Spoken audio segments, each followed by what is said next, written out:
आज हम साइंस का प्रैक्टिस पेपर मॉडल पेपर करने वाले हैं। जो आपके एग्जाम में प्रश्न आने वाले हैं वही प्रश्न करने जा रहे हैं, आपके संभावित प्रश्न रहने वाले हैं। तो चलिए शुरुआत करते हैं। पहला प्रश्न है, इसमें टोटल जैसे आपके सिलेबस में दिए गए 30 अंक यानी 30 नंबर के पूछे जाएगी साइंस। तीनों पार्ट के क्वेश्चन को कंबाइंड किया गया है, क्योंकि यहाँ पे साइंस में अगर 30 में से 30 नंबर लाना है तो यहाँ पे कमेंट आपको करना है, प्रत्येक प्रश्न पर कमेंट करना है, फीडबैक करना है।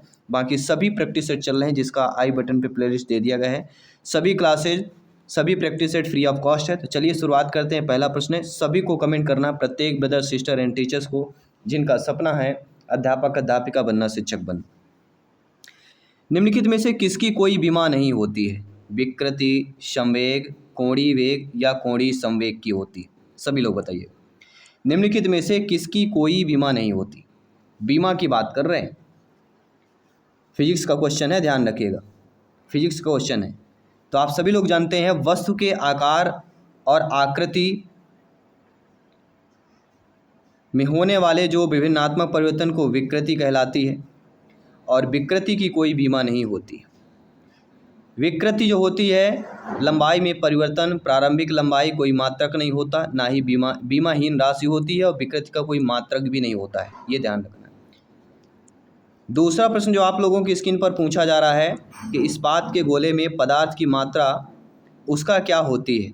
द्रव्यमान, आयतन, घनत्व या वजन? इस्पात का गोला, ये तो भली बात ही जानते होंगे प्रत्येक ब्रदर सिस्टर जिनका सपना अध्यापक अध्यापिका बनना, शिक्षक बनना, मेहनत कर रहे हैं, प्रैक्टिस कर रहे हैं।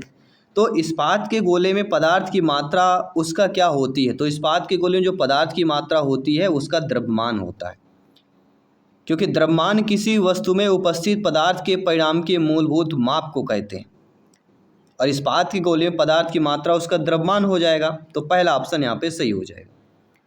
इसके साथ बढ़ते हैं साथियों अगले प्रश्न की तरफ। पृथ्वी के पलायन वेग की अपेक्षा कम वेग पर एक मिसाइल को लॉन्च करने के लिए कुल ऊर्जा चाहिए? ऋणात्मक, धनात्मक, धनात्मक ऋणात्मक दोनों चाहिए, शून्य चाहिए? आप खुद सोचिए कि पृथ्वी के पलायन वेग की अपेक्षा कम वेग पर ही मिसाइल को लॉन्च करने की कितनी ऊर्जा की आवश्यकता होगी? तो वह ऋणात्मक होगा। क्यों? क्योंकि पृथ्वी के पलायन वेग की अपेक्षा कम वेग पर एक मिसाइल को लॉन्च करने के लिए कुल ऊर्जा ऋणात्मक इसलिए होगी क्योंकि वृत्ताकार कक्षा में गतिशील किसी उपग्रह की कुल ऊर्जा जो है, किसी उपग्रह की जो कुल ऊर्जा होती है वह ऋणात्मक होती है, क्योंकि स्थितिज ऊर्जा का ऋणात्मक परिणाम में धनात्मक गतिज ऊर्जा का दोगुना होता है। क्योंकि जब किसी उपग्रह की कक्षा के दीर्घावत होता है तो उसकी के और पी दोनों पथ में हर बिंदु पर भिन्न भिन्न होती है, इसलिए ऋणात्मक इज द राइट आंसर। किसी भी प्रश्न में अगर आपको डाउट लग रहा है तो आप लोग कमेंट कर सकते हैं, फीडबैक कर सकते हैं। अगला प्रश्न देखिएगा, यदि समतल दर्पण को 10 डिग्री घुमा दिया जाए, यदि समतल दर्पण है उसको 10 डिग्री घुमा दिया जाए तो परिवर्तित किरण कितनी घूम जाएगी? 20, 10, 15 या 30? सिंपल सी भाषा में समझिएगा, यदि दर्पण को थीटा कोण से घुमाया जाए तो परावर्तित किरण कितनी हो जाएगी? 20 डिग्री हो जाएगी। कितनी हो जाएगी? 20 डिग्री।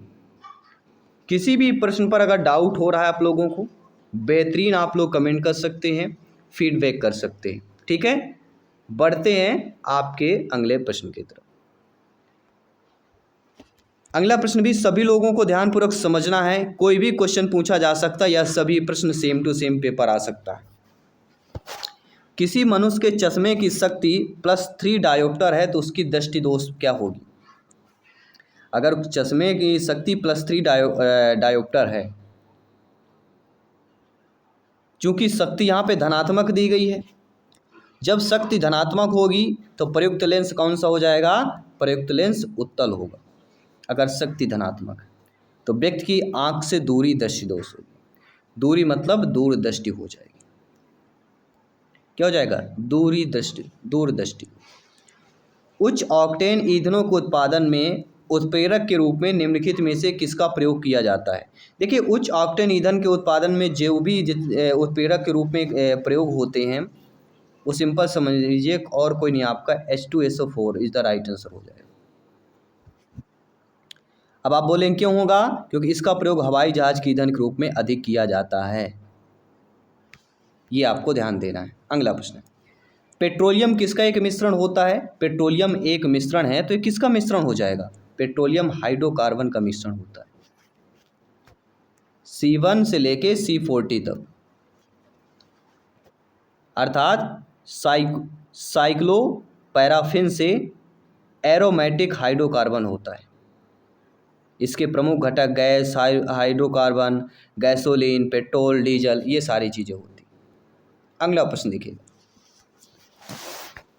निम्नलिखित में से किसका प्रयोग नोदक रॉकेटों में ईंधन के रूप में किया जा सकता है? द्रव्य हाइड्रोजन या द्रव्य नाइट्रोजन, द्रव्य ऑक्सीजन या द्रव्य आर्गन, द्रव्य नाइट्रोजन या द्रव्य ऑक्सीजन, द्रव्य हाइड्रोजन या द्रव्य ऑक्सीजन की बात कर रहे हैं। किसका प्रयोग नोदक या रॉकेटों में ईंधन के रूप में किया जाता है?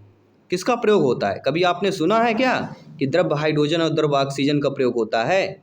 सुना है तो कमेंट आपने अवश्य कर दिया होगा, क्योंकि रॉकेट में ईंधन के रूप में द्रव हाइड्रोजन, द्रव ऑक्सीजन का प्रयोग होता है। आपने देखा होगा कि C2H4 को यहाँ पे H2O और PDCl2 में हवा के साथ जब क्रिया होती है तो क्या उत्पाद हमारा बनता है? CH3CHO प्लस PD अलग हो जाएगी और 2HCl के अणु बाहर आ जाएंगे। तो द्रव्य हाइड्रोजन और द्रव्य oxygen is the right answer.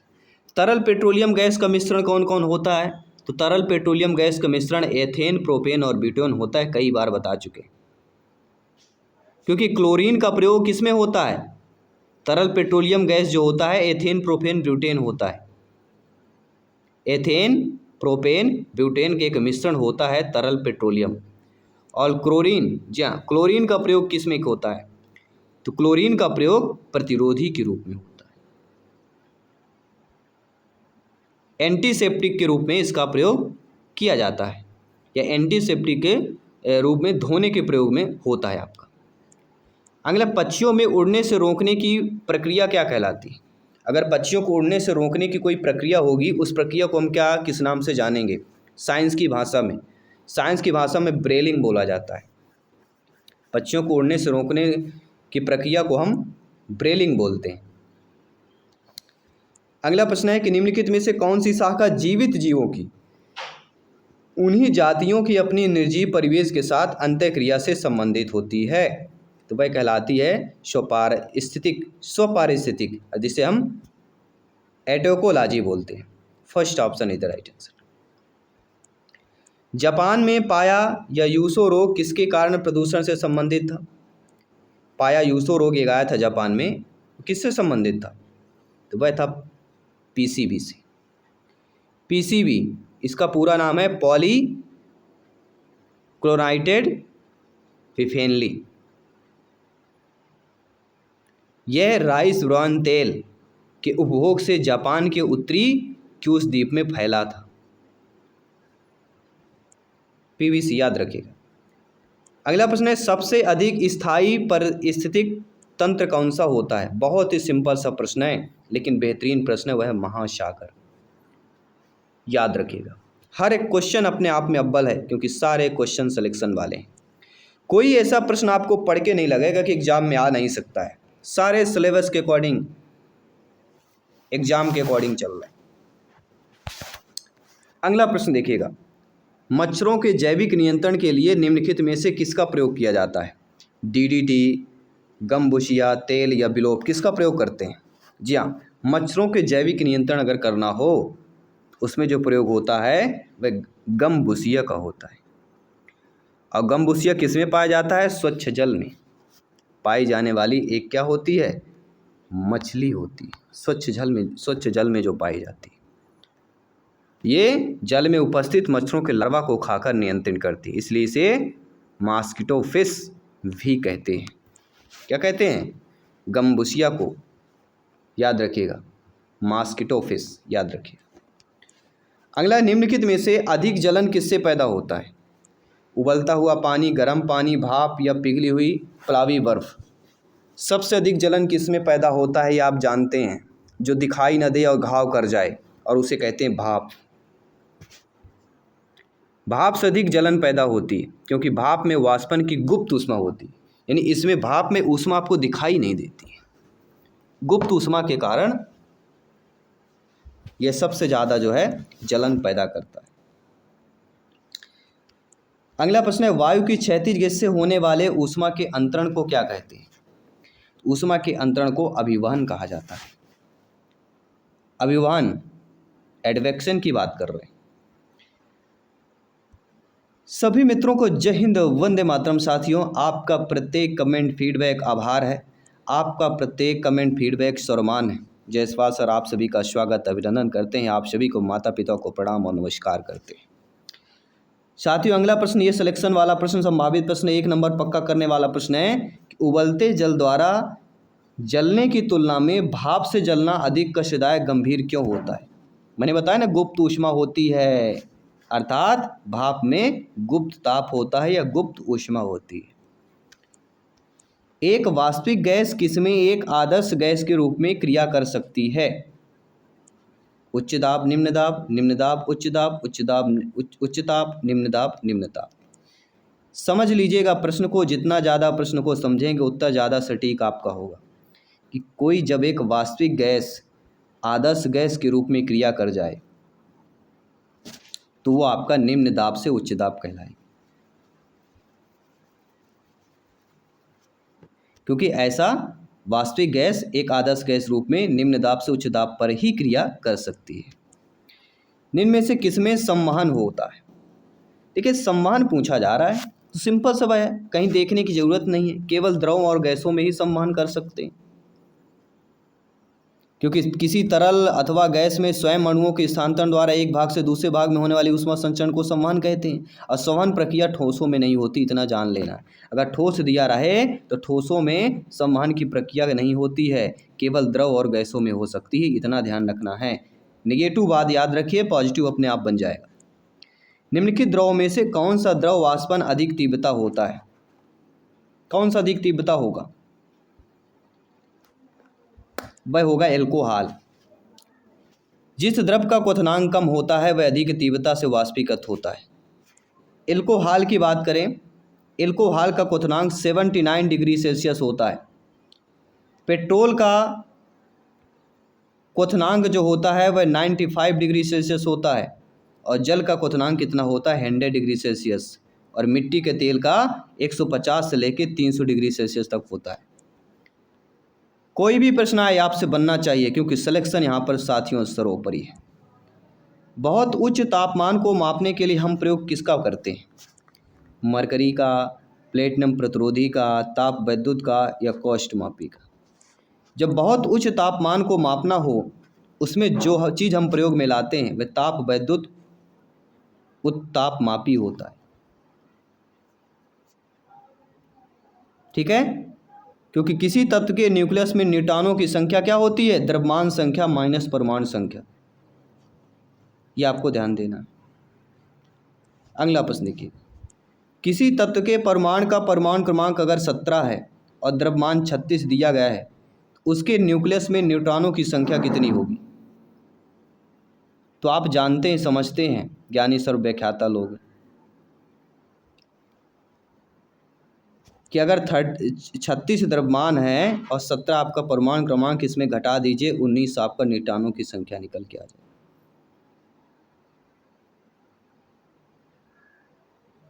सभी लोग समझ रहे हैं ना?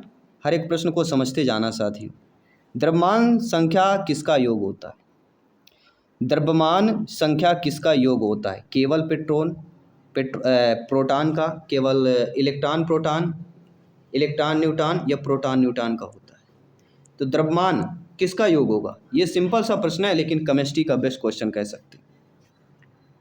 सभी लोग जानते हैं प्रोटॉन और न्यूट्रॉन। द्रव्यमान जो होता है वह प्रोटॉन और न्यूट्रॉन का होता है,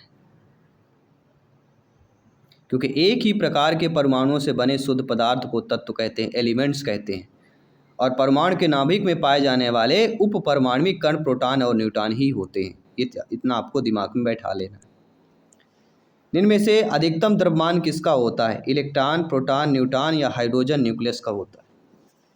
जी हाँ साथियों, आप सभी लोग जानते हैं अधिकतम द्रव्यमान किसका होगा? अधिकतम जो द्रव्यमान हो सकता है वह न्यूट्रॉन का ही हो सकता है। किसका होगा? न्यूट्रॉन का। याद रखिएगा, एग्जाम में आए आपसे बनना चाहिए। प्रोटॉन की समान संख्या किंतु न्यूट्रॉन की भिन्न भिन्न संख्या वाले परमाणुओं को क्या कहते हैं? प्रोटॉन तो समान हो लेकिन न्यूट्रॉन अगर उसमें भिन्न भिन्न अलग अलग आ रहा है तो उन परमाणुओं को हम किस नाम से जानते हैं? उन परमाणुओं को हम समस्थानिक बोलते हैं। क्या बोलते हैं? समस्थानिक। हाइड्रोजन परमाणु के 3 समस्थानिक होते हैं। एक होता है प्रोटियम, ड्यूटेरियम और ट्राइटेरियम। याद रखिए। समान परमाणु संख्या वाले न्यूक्लियेट को क्या कहते हैं? जो समान परमाणु संख्या वाले न्यूक्लियेट हो तो उनको क्या बोला जाता है? उनको बोला जाता है समस्थानिक। क्या बोलते हैं? समस्थानिक इज द राइट आंसर। ये वे प्रश्न है जो सिलेक्शन की दृष्टि से इंपॉर्टेंट है। उस यौगिक को चिन्हित कीजिए जिसमें आयनीय सहसंयोजक और उप सहसंयोजक का बंध।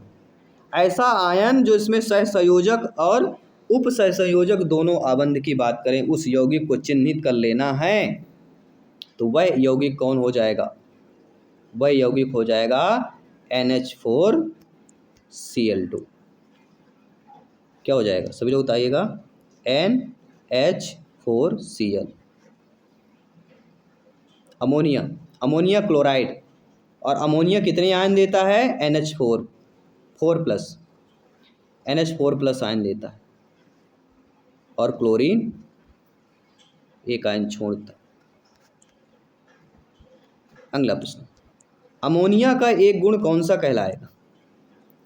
कि अमोनिया जल में अभिलेय है, अमोनिया गंध रहित गैस है, अमोनिया पीत गैस है, या अमोनिया इसके जलीय विलयन को लाल लिटमस नीला कर देता है। अमोनिया के बारे में आपने पढ़ा होगा कि यह विलयन में क्या करता है? लाल लिटमस को नीला कर देता है। अमोनिया, अमोनिया का रासायनिक सूत्र क्या होता है? सभी लोग बताइए, कमेंट करके बताइएगा। बहुत ही सरल सा प्रश्न पूछ लिया।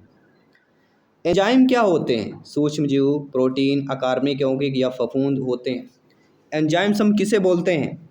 एंजाइम्स जो होते हैं वह आपके प्रोटीन्स को बोला जाता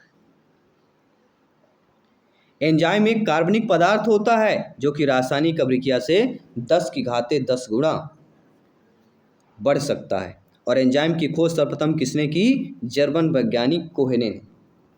क्या आया था? कोहेने ने की थी। तो ये रहे टॉप 30 प्रश्न हमने कंप्लीट किया साइंस के। 30 में से आप लोगों का क्या स्कोर रहा, आप लोगों को कमेंट करना है। और हमारे साइंस के टॉपर नोट्स अगर आपने अभी तक भी नहीं ली है, जो और आपकी और बेहतर तैयारी हो सकती है, टॉपर नोट्स प्राप्त करने के लिए व्हाट्सएप मैसेज करना है 9630689598। इसमें व्हाट्सएप करेंगे, टॉपर नोट्स का डिटेल आप सभी को उपलब्ध हो जाएगा। तो धन्यवाद सभी का। मिलते हैं डेली आपके प्रैक्टिस पेपर पे, प्रैक्टिस सेट पे। तैयारी में लगे रहिए, प्रिपरेशन में लगे रहिए, क्योंकि सिलेक्शन यहाँ पे सर्वोपरि है। धन्यवाद सभी का।